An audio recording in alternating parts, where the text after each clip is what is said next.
Hey guys, I hope you're doing well. I'm sorry I've been a little bit absent for a couple of weeks. I've been super busy, haven't even had time to breathe, but I'm back on the colouring wagon now, and I've decided to do a video today and share a really fun way that I like to find colour palettes. So I really like diving into beautiful illustrations inside graphic novels like these ones right here. It's a really good source of inspiration. I'll show you exactly how I pull colours from these pages and use them in my own colouring projects. I'll be using this process to colour a page from one of my colouring books, and I'm thinking of doing Akira, the Guardian of Spirits by Laini Deo. I really love the size of this book, and I don't really see many colourists colour it on YouTube, so I thought that would be a really good option, just something a little bit different. And I'll also be trying out Artex SimTap markers, which Artex kindly sent to me to test. So these markers are super cool because they've got a top valve on them. So instead of pumping them from the bottom and ruining the nib, they've got a top valve that you just have to push. And so they do have a brush tip, so it means that you don't ruin that brush tip. Let's start off by finding a colour palette, then we'll jump into the book and try and find a page to colour. I know many of you struggle with choosing colour palettes. It can definitely be one of the trickier parts of colouring, but I recently discovered something really helpful while flipping through my daughter's graphic novels. So each one of these novels is packed with a huge variety of colour palettes, and I could honestly spend hours just looking through them. The artwork is really amazing, and you can also find different inspiration in here for colouring. There's so many different objects, and the use of light in these graphic novels is amazing. So you can get so much inspiration from them. Lately, I've been looking at these three books here, and they're all pretty cool. If you have not read Lightfall by Tim Probert, you should. It's super cute, and I actually really enjoyed it. It's one of my daughter's favourite graphic novels. There's 3 out at the moment, and there's a new one coming out, but the artwork's beautiful, and the story's really nice as well. So I've looked through these ones here, and I've decided to go with this one here. And the reason I like this one is that it has distinct colour palettes for different parts of the story. So it's perfect for finding a mood or a vibe that fits your personal colouring style. I narrowed it down to a few pages, but the one I landed on really jumped out to me. It's got such a beautiful mix of tones, and I can't wait to bring it to life in my colouring book. So I'll go through and I'll show you what I mean by having different colour palettes for each section of the book. So all these pages here are following this colour palette here, which is a beautiful colour palette, and look how beautiful the artwork is. So this is all in the one colour palette, and then it will move to another section that is the same colour palette, and then it will have a completely different colour palette. So all these section here, this all has this colour palette. So it's really good, and it gives you not just one page to get some ideas from, it gives you quite a few pages. But the colour palette that I did choose here is this one here. And it's just the greens and the beiges, and I really like the colour greens, the aquary blue, so a really light blue. So there's quite a few pages that I can look at to choose the colours from. And I think this is the one I'm going to go with because I really do like the tones. So the next step is to actually choose what picture I'm going to colour in from the book using this colour palette. I had a quick look through it before, and I think there's a couple of pages that might work with that colour palette. There's a page that I've been meaning to colour for a while, and I really wanted to get into it, and it's just this page here. And I think that this colour palette will work really, really well. And it actually has some similar objects. So it has like a old building with some moss on it, and this has like a broken down robot with some moss on it. I think the images will really work well to this palette. It's also got some water, lots of green, which is going to be here as well. And I really like the idea of this sky colour as well, which maybe I can do in the sky here. So I will now do the hard part, which is choosing the acrylic markers that will go with that colour palette.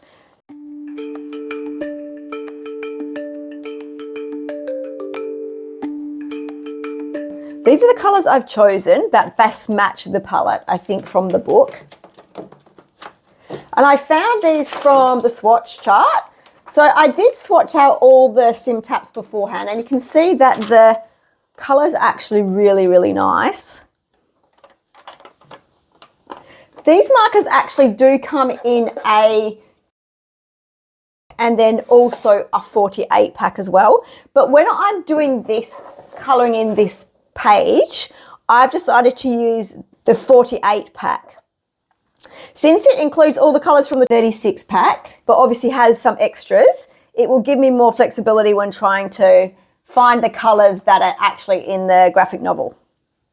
I really do love the colours that are in this Artex marker pack.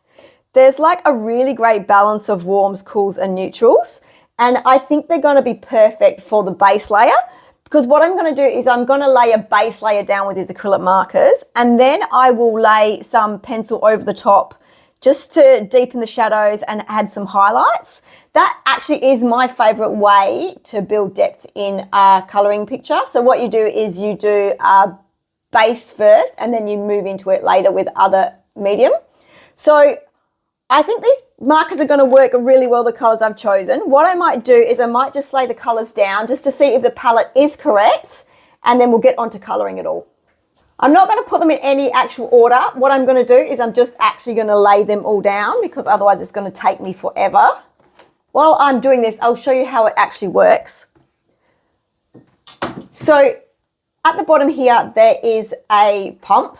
So you just take the lid off. It's a little lid like this. You just take that lid off and then you shake it like you normally would with an acrylic marker. And then you just pump this. I've pumped them all before and I've got them all started when I was doing the test of the colours. But what you usually do is you usually do 5 pumps, but you have to do gentle. 1, 2, 3, 4, 5. I'm not going to do it all, too much ink's going to come out because I've already done it. You can see the window here, if it's all mixing up, and then you'll be able to see here, you can actually see the ink flowing down. So super easy to use, and I love the brush tip. I'm a big brush tip fan.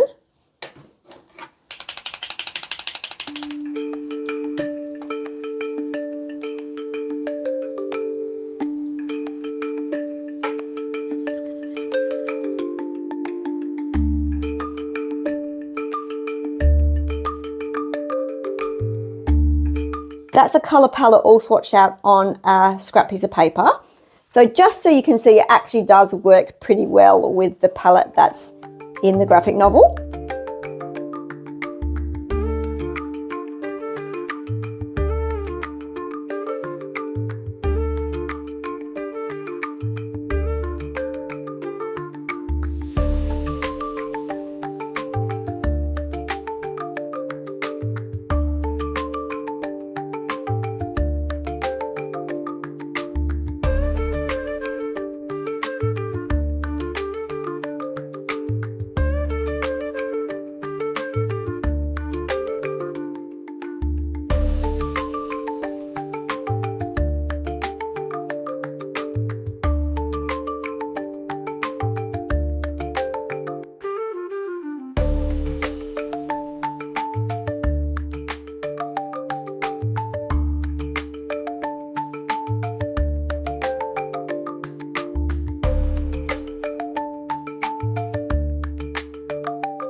So there it is, the final base layer completed. There's a colour palette that I was copying, so I think I did a pretty good job. Also, when I lay the other colours on top, I'll be able to get these more richer and deeper colors that I haven't added into the base. The reason I didn't do that is so I can work on top of it. So I just used a lot of the muted colors out of the Artex pack just so I have a base layer to work on top of. I really enjoyed using the Artex markers. It was a really quick way to do a base if you just want to get a layer on the page. It doesn't take long, and especially with the brush tips, you can move it on its side and you can cover a really big area quite quickly. Future me here, I have worked on this a little bit more just so you can see what I mean about getting some deeper colors in there. So I haven't completely finished. I've got a lot of more work to do actually. I've got quite a lot of line work to do. I've got a lot of gel pen work to do and just basically bringing out a lot of the highlights. But this is what I have done so far, just so you can see that the color palette's matching a little bit more now that I've gone ahead and added in all the depth. I'm going to finish this month, and hopefully this will be in my end of month completed videos. So check that out at the end of the month and you can see it when it's completely finished.